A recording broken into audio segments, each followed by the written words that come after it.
Phone down. Step away from the turnstile. You've been ordered to leave. Officer, I work here. I'm the managing partner on the 40th floor. Verify it. I don't care who you say you are. You're trespassing. Touch me and you violate my Fourth Amendment rights. Turn around. Now. Careful. You're making a mistake. Hands behind your back. Let's go. Officer Brody Caldwell had been patrolling the streets of Chicago for 6 years when he walked into a situation that would not only obliterate his career, but cost the city of Chicago a staggering $6.8 million. He was 34 years old, a man who prided himself on his street instincts, believing he could spot trouble before it happened. But what he called instincts, the Internal Affairs Division would later label as deep-seated systemic bias. On a crisp Tuesday morning in October, Caldwell received a dispatch call regarding a disturbance at the Obsidian Tower, one of the city's most prestigious commercial addresses. The call came from a security guard reporting a belligerent male refusing to leave the premises. The male in question was Marcus Sterling, a 54-year-old legal titan who wasn't just a tenant in the building, he was the managing partner of Sterling Vance & Associates, the powerhouse law firm that occupied the top 4 floors.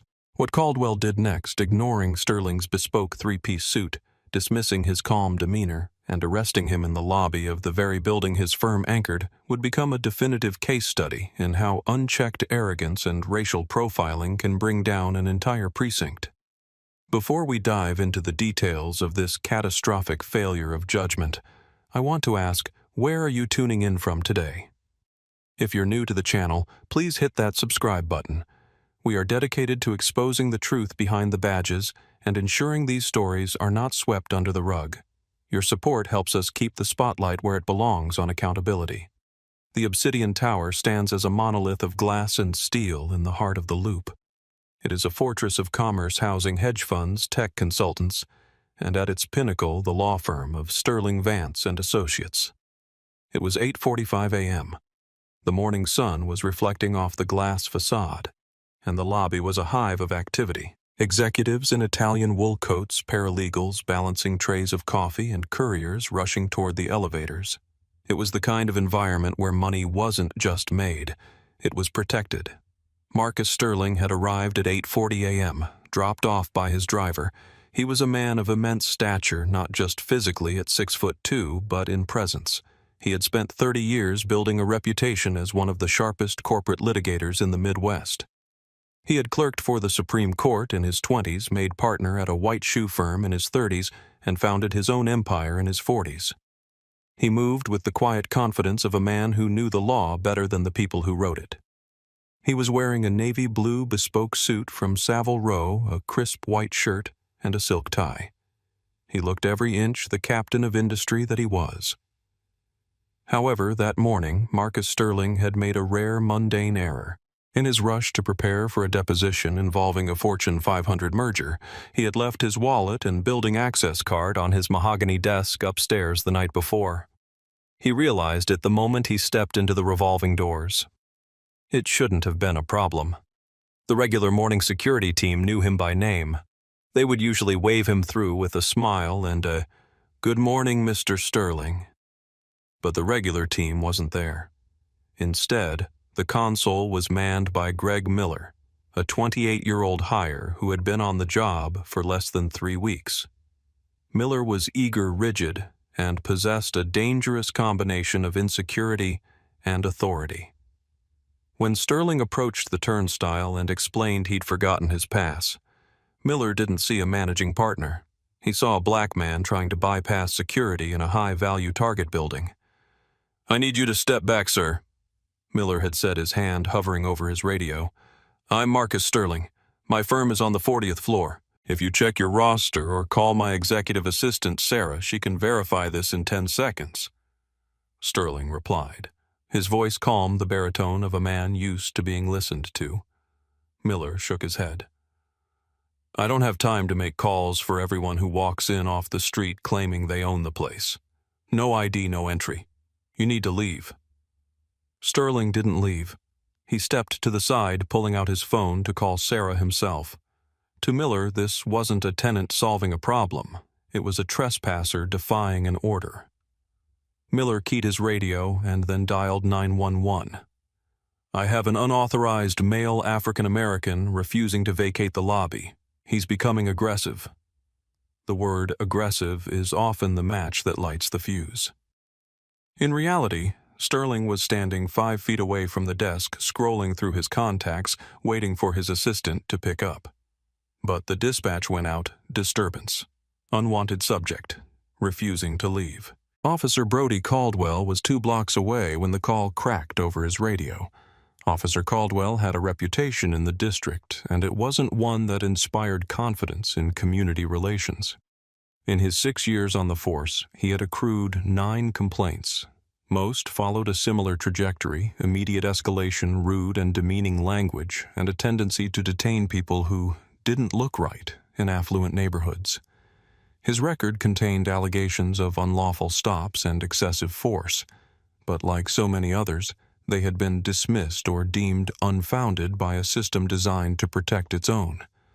He was the type of officer who viewed the world through a binary lens, sheep and wolves. And in his mind, he was the sheepdog, the thin blue line separating order from chaos.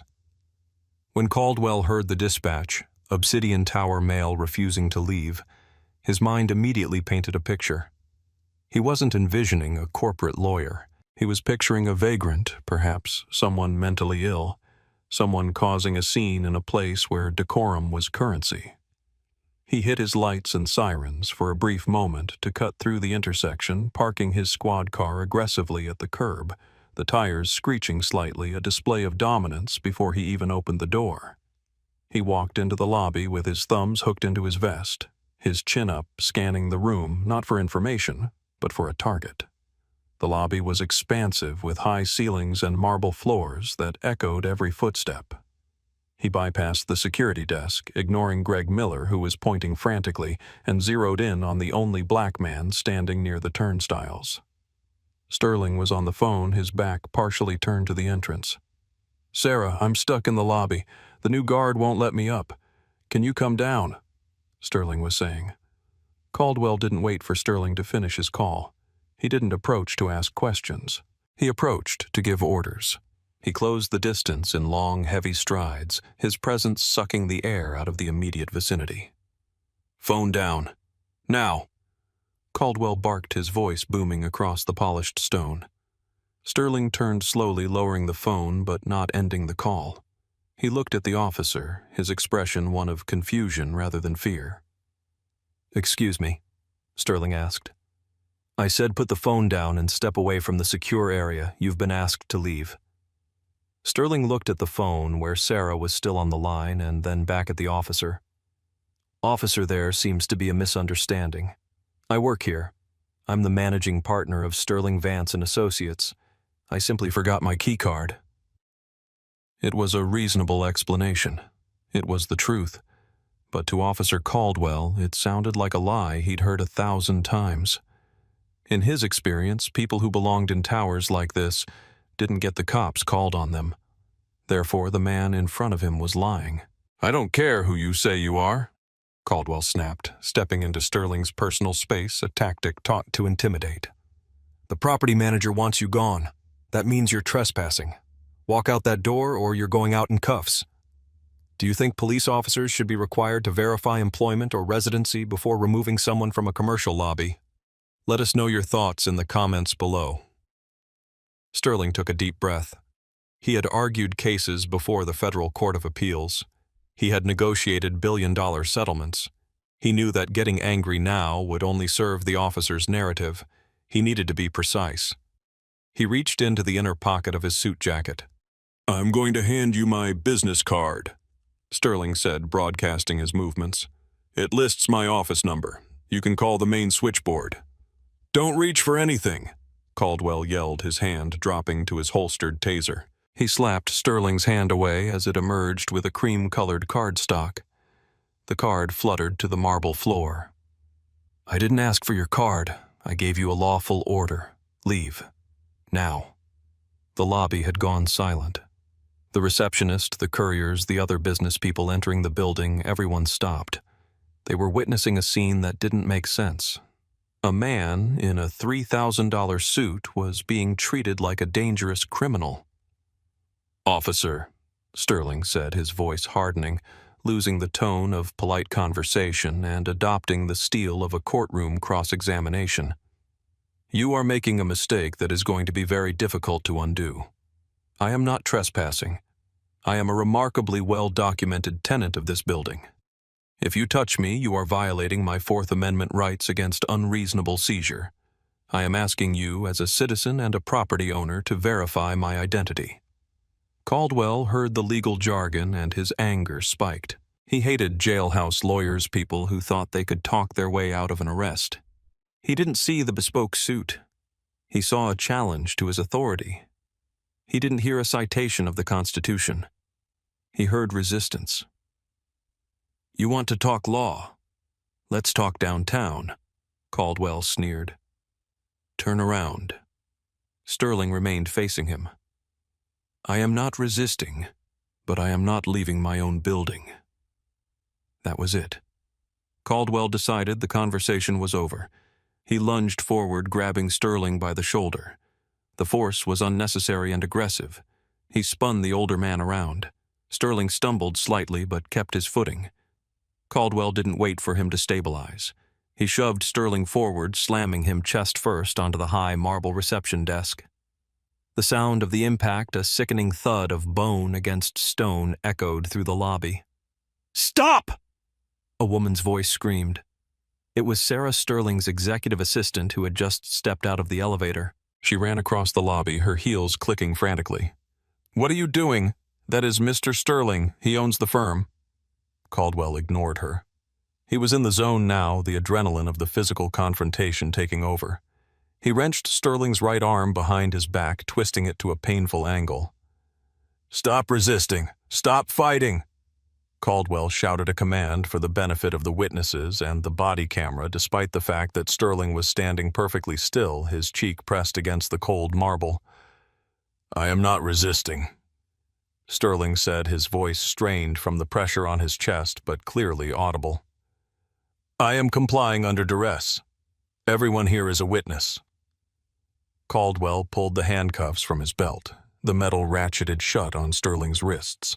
The officer tightened them, ensuring they bit into the skin, a petty move designed to assert dominance. He yanked Sterling off the desk and spun him around. Sterling's tie was askew, his suit jacket bunched up, his dignity assaulted, but his eyes were clear. He looked at Caldwell not with fear, but with a terrifying promise of retribution. You are arresting Marcus Sterling, Sarah yelled now, standing 3 feet away, holding up her own badge. He is the managing partner. You are making a huge mistake.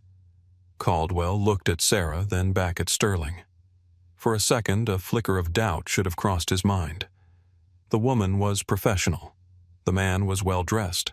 The crowd was looking at him with horror, not relief. But Caldwell was too far in. To back down now would be to admit he was wrong, to admit he had lost control. And in Caldwell's world, you never admitted fault. Step back, ma'am, or you'll be joining him for obstruction, Caldwell threatened. He shoved Sterling toward the door. Let's go. As they walked the gauntlet of the lobby, Sterling saw 2 of his junior associates standing near the revolving doors, their mouths agape. They were young lawyers, fresh out of Harvard and Yale, terrified of the scene unfolding. Sterling locked eyes with them. Call Robert Vance. Sterling said, his voice calm and commanding. Tell him to meet me at the 1st District Precinct. Tell him to bring the civil rights complaint drafts, and tell him to save the security footage immediately. Caldwell shoved Sterling through the doors and out into the cool October air. Shut up, Caldwell muttered. You can tell your lawyer whatever you want when you get your phone call. Officer, Sterling said as they reached the squad car. I don't need a phone call to get a lawyer. I am the lawyer. And before this day is over, you're going to wish you had checked that business card. Caldwell pushed Sterling's head down and maneuvered him into the cramped back seat of the cruiser. The hard plastic seat was a stark contrast to the leather of Sterling's usual town car. Caldwell slammed the door, walked around to the driver's side, and got in. He felt a surge of triumph. He had removed the problem. He had cleared the call. The drive to the station was short, less than 10 minutes. Caldwell spent it typing on his dashboard computer, logging the arrest. Criminal trespass, resisting arrest, disorderly conduct. He was building the narrative that would justify the use of force. Sterling sat silently in the back, memorizing the badge number on the dashboard, the time of day, the route taken. He was already deposing the officer in his mind. When they arrived at the 1st District Precinct, Caldwell pulled Sterling out of the car and marched him through the back entrance, past the holding cells and into the processing area. This was Caldwell's turf. The smells of stale coffee and floor wax were familiar comforts. He guided Sterling to the booking desk where the watch commander, Sergeant Thomas O'Malley, was reviewing paperwork. O'Malley was 58 years old, a veteran who was counting the days to retirement. He had seen it all. He looked up as Caldwell approached with his prisoner. "What do we have, Caldwell?" O'Malley asked, rubbing his tired eyes. "Trespassing at the Obsidian Tower. Refused to leave. Got physical," Caldwell said, tossing Sterling's wallet, which he had confiscated during a pat-down before the car ride, onto the counter. "Says he's a lawyer." O'Malley's eyes drifted from the wallet to the man standing in handcuffs. He took in the suit, the face, the posture, and then recognition hit him like a physical blow. O'Malley froze. He knew that face. He had seen that face on the news 3 months ago, when the city lost a class-action lawsuit regarding zoning discrimination. That face had been across the aisle, decimating the city attorney's arguments with surgical precision. "Caldwell." O'Malley said, his voice dropping to a whisper that screamed of danger. "Do you know who this is?" "Some guy named Sterling. Claimed he owned the place." Caldwell shrugged, oblivious to the change in atmospheric pressure in the room. O'Malley stood up slowly. "Unlock those cuffs. Now." "Sarge, he was resisting. I have to process." "I said—" O'Malley roared, his face turning a deep shade of crimson. "Take the damn cuffs off him right now." Caldwell flinched. He had never heard the sergeant yell like that. Confused, he reached for his key and unlocked the handcuffs. Sterling rubbed his wrists where red welts had already formed. He adjusted his cufflinks, straightened his jacket, and looked at O'Malley. "Sergeant O'Malley," Sterling said coolly, "we met at the Faux P deposition last year."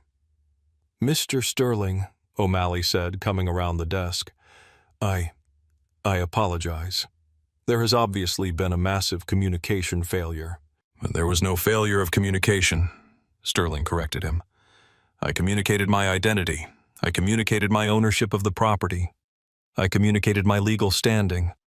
Officer Caldwell simply chose not to listen because I didn't fit his profile of a managing partner." Caldwell stood there, the realization slowly seeping in like ice water into his veins. The managing partner. The man who sued the city and won. "Officer Caldwell." O'Malley turned to his subordinate, his eyes filled with a mixture of rage and pity. "You arrested Marcus Sterling, of Sterling, Vance and Associates, for trespassing, in his own building." The guard said—" Caldwell stammered, his bravado evaporating instantly. "The guard," Sterling interjected. "You mean the untrained employee whose word you took over the man with the executive assistant and the offer of proof you didn't investigate, officer. You profiled. And then you assaulted me." The precinct captain appeared in the doorway, drawn by the shouting. Within minutes, the situation unraveled for Caldwell with terrifying speed. Sterling refused to leave the station until a formal complaint was lodged and photographed. His partner, Robert Vance, arrived 20 minutes later, not with a bail bondsman, but with a team of 3 other attorneys and a videographer to document the injuries. The fallout was swift, brutal, and public. By the time the sun set that Tuesday, the body cam footage had been pulled by the captain. It showed exactly what Sterling had said, a calm professional offering identification and an aggressive officer escalating immediately to violence. The lawsuit was filed on Friday. It named Officer Brody Caldwell, the security firm, and the city of Chicago. The claims were irrefutable: false arrest, excessive force battery, and civil rights violations. But the most damaging part for the city was the discovery phase. Sterling's firm dug into Caldwell's history. They found the 9 previous complaints. They found the pattern of stops. They found the supervisors who had signed off on retraining that never happened. The city knew they couldn't go to trial.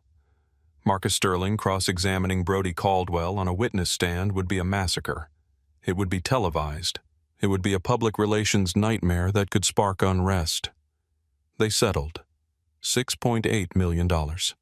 It was one of the largest individual settlements for a wrongful arrest in the city's history. But Sterling didn't keep the money. He donated the entire post-legal fee amount to a legal defense fund for indigent defendants who had been victims of racial profiling but lacked the resources to fight back. Brody Caldwell was fired 3 months later. The review board found that he had violated multiple department policies, including failure to investigate de-escalation failures and use of excessive force. He was decertified, meaning he could never work as a police officer in the state again. Greg Miller, the security guard, was terminated the same day of the incident. The security company lost the contract with Obsidian Tower, a contract worth millions. But the money and the firings were just the mechanics of justice. The true weight of the story lies in what Sterling said during a press conference following the settlement. He stood at a podium, the same composure he had shown in the lobby, but this time the world was listening. "I was lucky," Sterling said, looking into the cameras. "I have a law degree. I have partners. I have wealth. I could survive this." But when that officer looked at me, he didn't see any of that. He saw a stereotype. He saw a threat where there was none. And if he can do that to me in a bespoke suit in the lobby of my own building, imagine what he does to a young man in a hoodie on a dark street corner who has no one to call. That is why we fought. Not for the money, but to force the system to see us. This story forces us to confront an uncomfortable truth. Credentials, success, and attire are often no shield against bias. When the badge assumes the worst before a single word is spoken, justice is dead on arrival. What do you think needs to change to prevent officers from making these snap judgments? Should officers carry personal liability insurance for misconduct lawsuits? Let us know in the comments. And if you believe these stories of accountability are important, please like this video and share it. It helps us continue our work. Thank you for watching, and stay safe out there. Ma'am, step away from the executive elevators. ID, now. You're shouting at the owner. Call building security and verify it. Owner, don't play games. Hands up, don't reach for that bag. You asked for ID. You're escalating this on purpose. That's enough. Turn around. You're under arrest. Officer Kyle Rigg had been a patrolman with the Chicago Police Department for 6 years when he made the decision that would implode his life and cost the city of Chicago $6.5 million. He was 32 years old, aggressive, and entirely confident that his badge gave him the final say in any dispute. On a crisp Tuesday morning in the financial district, he walked into the lobby of the Meridian Plaza, responding to a call about a trespasser. The trespasser was Eleanor Vance, a 54-year-old real estate titan who was currently standing near the elevators checking her email on a tablet. What Rigg did next, ignoring her calm demeanor, laughing at her claims of ownership, and placing her in handcuffs in the lobby of the building she literally built, would become a defining moment in the national conversation about authority and bias. Before we dive into the details, tell us, where are you joining us from today? If you believe that justice should be blind to color, but not to facts, go ahead and hit that subscribe button. We are committed to telling the stories that the system tries to hide. Meridian Plaza is one of those buildings that screams power. Located in the heart of the Loop, it features a 3-story atrium, Italian marble floors that are polished twice a day, and security guards who look more like Secret Service agents than rent-a-cops. It was 8:45 a.m. on a Tuesday in October. The lobby was humming with the energy of high finance. Men in 3-piece suits and women carrying designer briefcases streamed through the revolving doors, swiping their badges at the turnstiles and rushing toward the elevator banks. The air smelled of expensive cologne and roasted coffee from the high-end cafe in the corner. Eleanor Vance stood apart from the rush. At 54, she possessed a stillness that commanded attention, though not the kind she was receiving that morning. She was dressed in a charcoal wool coat over a cream silk blouse, her silver-streaked hair pulled back into an elegant low bun. She wasn't wearing flashy jewelry, just a simple vintage watch that was likely worth more than Officer Riggs' annual salary. She was standing near the private executive elevator bank, which required a special biometric keycard to access. She was waiting for her chief financial officer to come down so they could review the schematics for a new penthouse renovation. Eleanor had been standing there for perhaps 10 minutes. She hadn't spoken to anyone. She hadn't harassed anyone. She was simply existing in a space that she owned. But for Officer Kyle Rigg, who had just parked his squad car in the loading zone and marched through the front doors, her presence was an anomaly that needed correcting. He spotted her immediately, a black woman standing still in a sea of moving white faces. In his mind, she was the obstruction. He adjusted his belt, puffed out his chest, and made a beeline for her. "Ma'am, step away from the elevators," Rigg announced, his voice booming across the marble lobby. He didn't lead with a question. He led with a command. Eleanor looked up from her tablet, her expression mild but confused. She lowered the device and turned to face the officer. "Excuse me. I said step away from the elevators. We got a call about a disturbance. You need to come with me to the front desk."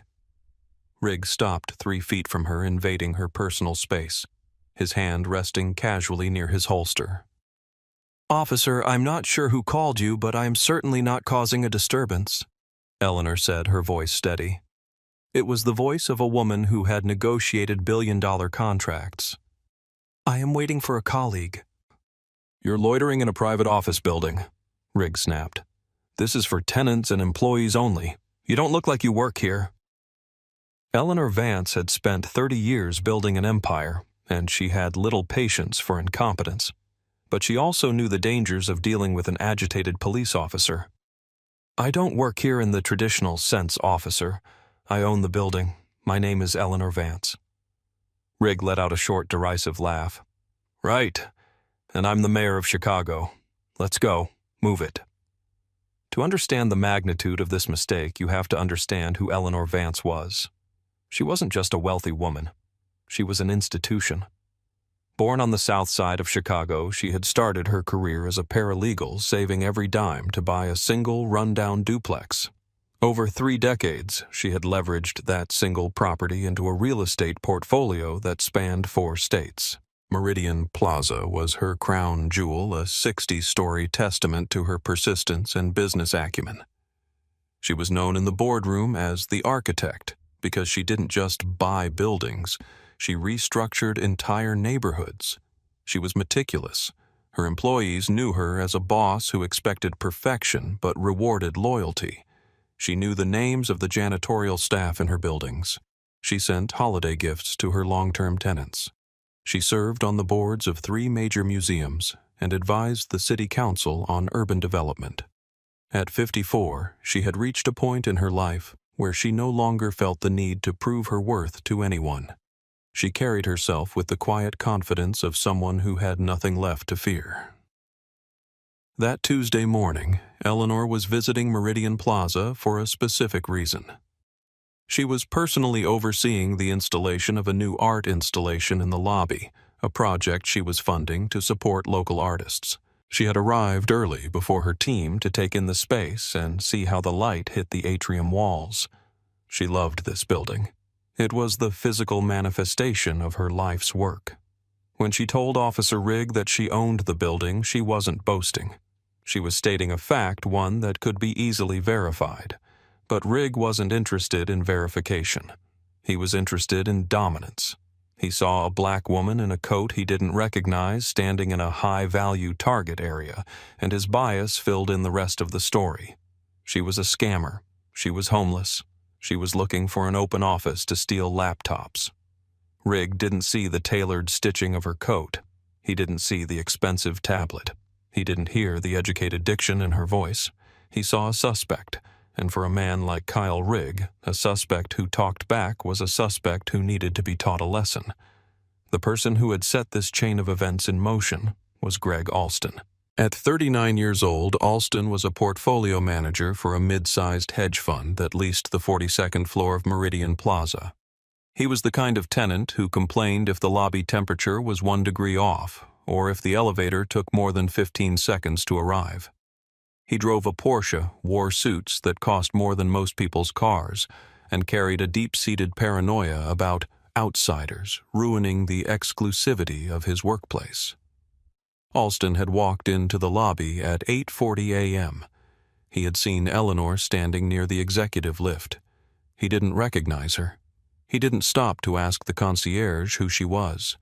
He simply saw a black woman who wasn't wearing a security uniform or a cleaning smock, and he decided she didn't belong. He pulled out his phone and called 911. "There's a suspicious person at Meridian Plaza," Alston had told the dispatcher. "She's lurking by the elevators. She looks like she's casing the place. You need to send someone before she slips upstairs." He didn't describe any criminal behavior because there wasn't any. He described his own discomfort, and that was enough for the dispatcher to send a unit. Officer Kyle Rigg responded to the call with a history that should have precluded him from ever wearing a badge. In his 6 years on the force, he had accumulated 14 complaints. Most were for discourtesy, but a disturbing number involved allegations of racial profiling. He had a reputation in his precinct as a cowboy, an officer who preferred to make arrests first and ask questions later. His supervisors knew he was a liability. The city attorneys knew he was a lawsuit waiting to happen. But the police union was strong, and the disciplinary process was slow. Rigg had learned how to game the system. He knew that as long as he claimed he feared for his safety or suspected a crime, he would be protected. Do you think officers with more than 10 complaints should be automatically placed on desk duty? Let us know your thoughts in the comments. When Rigg arrived at Meridian Plaza, he was already primed for a confrontation. The dispatcher had used the code for suspicious person, which Rigg interpreted as criminal in progress. He didn't see Eleanor Vance, the philanthropist and CEO. He saw the suspicious person Greg Alston had conjured in his mind. And when Eleanor challenged him, Rigg's ego took over. He wasn't going to let a woman, especially a black woman, tell him how to do his job. "I'm giving you a lawful order," Rigg barked, his voice echoing off the high ceilings. "ID. Now." Eleanor sighed, the sound of a woman who was disappointed but not surprised. "Officer, I am happy to show you my identification. It is in my bag." She moved her hand slowly toward her luxury tote bag on the bench next to her. "Don't reach," Rigg yelled, his hand dropping to the butt of his gun. "Keep your hands where I can see them." The lobby went silent. The hum of conversation stopped. People froze mid-stride. A dozen pairs of eyes turned toward the elevator bank. "I am reaching for my identification, which you just asked for," Eleanor said, freezing her movement. Her heart was beating faster now, not from fear, but from a cold, simmering anger. "I also have the biometric keycard for this building. It will open any door in this tower. If you will allow me to show you—" "I don't need to see your fake keycard," Rigg interrupted, stepping closer. "Anyone can print a fake ID. Anyone can steal a keycard. You think I was born yesterday? Janitors don't use the executive lift, lady. You're trespassing." "Janitor," Eleanor repeated, her voice dropping an octave. "Officer, look at me. Look at where we are. I am the owner of Meridian Plaza. You are currently standing on my property. I am asking you to lower your voice and call your supervisor." "I am the supervisor right now," Rigg sneered, "and I'm telling you that you're leaving." "I am not leaving," Eleanor said firmly. "I am waiting for my CFO. I have a meeting in 10 minutes. If you touch me, you will regret it." That was the wrong thing to say to Kyle Rigg. To him, an assertion of rights sounded like a threat. The audience in the lobby was growing. Phones were coming out. Rigg could feel the eyes on him. He felt his authority slipping, and he knew only one way to get it back: force. "That's it," Riggs said. "You're under arrest." He didn't wait for her to comply. He lunged forward, grabbing Eleanor's left wrist. "What are you doing?" Eleanor cried out, pulling back instinctively. "Do not touch me. Stop resisting," Riggs shouted. He spun her around with unnecessary violence, wrenching her arm behind her back. Eleanor winced as pain shot through her shoulder. This was a woman who had never been in a physical fight in her life, a woman of dignity and grace being manhandled like a violent criminal. "I am not resisting," Eleanor said, her voice loud and clear for the witnesses. "I am complying under duress. I am Eleanor Vance. I own this building. Someone record this." "Shut up!" Rigg hissed in her ear. He grabbed her other wrist and slammed the handcuffs on. The metal clicked shut tight against her skin. Greg Alston, the man who had called 911, was standing near the turnstiles, watching with a smug expression. He folded his arms, satisfied that the police were doing their job. He didn't know that he was watching the destruction of his own career in real time. "You are making a mistake," Eleanor said, her face pressed against the cold marble wall where Rigg had pushed her. "A very expensive mistake. The only mistake was you thinking you could hustle in my district," Rigg said. He yanked her away from the wall. "Let's go." He marched her through the lobby. Eleanor Vance, the woman who signed the checks for the building's maintenance, the woman who approved the leases for the businesses watching her, was paraded past her own tenants in handcuffs. She held her head high despite the humiliation. She made eye contact with the security guard at the front desk, a new hire who looked terrified and confused, unsure if he should intervene against a police officer. "Call my attorney," Eleanor said to the guard as she passed. "Call David Ross. Tell him I'm being arrested." The guard nodded frantically, reaching for the phone. Rigg shoved her through the revolving doors and out into the cool October air. He pushed her toward his squad car, opened the back door, and guided her inside. She had to duck her head to avoid hitting the frame. As the door slammed shut, separating her from the world she had built, Eleanor took a deep breath. She wasn't crying. She was calculating. The ride to the 4th Precinct took 15 minutes. Rigg didn't speak. He turned up the radio, drowning out the silence. He thought he had just bagged a defiant trespasser. He was already mentally writing his report.